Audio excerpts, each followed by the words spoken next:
All right, in this week's lesson, we're going to begin walking through our acrostic and focusing in on the first two letters of our condition because of sin now, and how God has made a way for us to be rescued.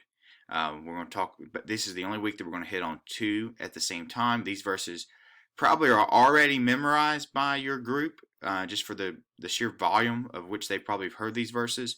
But these are two verses that we could begin to put to memory, and we have one of our memory helps right here as we begin the lesson, which you will see throughout the rest of this curriculum. And then just kind of a brief statement of a brief communication of these two points of the acrostic. So now as we get into our lesson, basically there's just 3 points.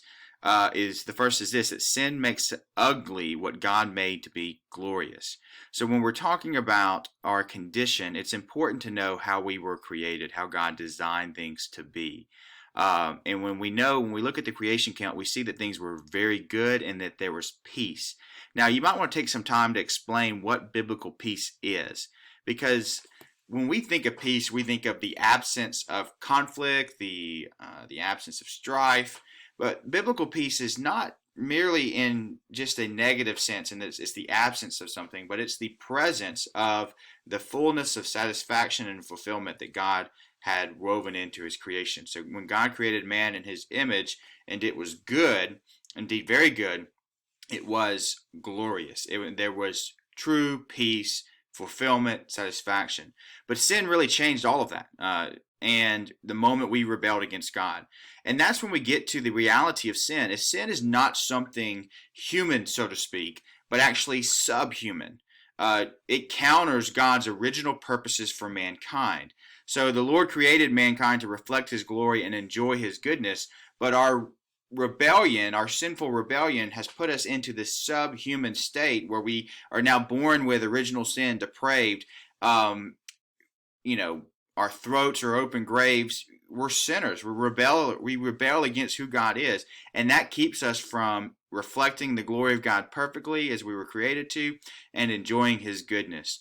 So now we understand the robbing of peace. We understand the brokenness that we live in. We're enemies of God, inclined to dishonor his holiness with our actions, and we bring harm to our lives and to others. So, basically everything wrong with the world comes down to the simple fact that all have sinned and have fallen short of the glory of God.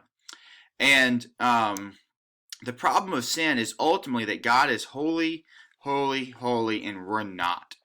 So that's the disconnect. The biggest deal about sin is that it fails to give God the honor that is rightfully due to him, and it dishonors God. It denies the Father, rejects the Son, and despises the Spirit. And the proper response of God to sin is wrath. The wrath of the triune God now rests upon those who are not in Christ. The bad news of the gospel precedes the good news, and it's this: that we're sinners. There's nothing we can do about that to change that in our own way. Our works can't earn our salvation. Our habits cannot satisfy us as God intends us. We are in desperate need of rescue. And that's where we get to the good news of the gospel that we see foreshadowed throughout the Old Testament and revealed perfectly in his Son, and that God in his love for us moved toward us first. God rescues his people through the work of his Son. Now, next week we're going to talk about the narrative of the life of Christ and kind of why that's significant. But this week we're just focusing on the fact that God in his love for us moved toward us first.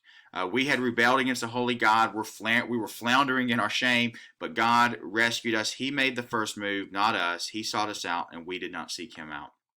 So that's kind of the overview of the acrostic, and then kind of just the evangelism charge or help in this lesson. This is kind of what this section will be throughout, is that when we're sharing the gospel with others, we want to pray for the Spirit to work in the hearts of others and trust God with the works. So when we're thinking about evangelism, we must think that prayer and evangelism cannot be separated. And just like you cannot rescue yourself, you cannot rescue others. So what we are called to do when we're telling other people about who God is and what he has done for them, what we are to do is we are to plant the seed, to pray, and to trust God with the results. Here are hopefully some discussion questions that will help you think through how you can discuss this lesson and engage in some healthy discussion about the points that we were sharing, and then a prayer that you might lead your people in as well, and then open up into an extended time of prayer.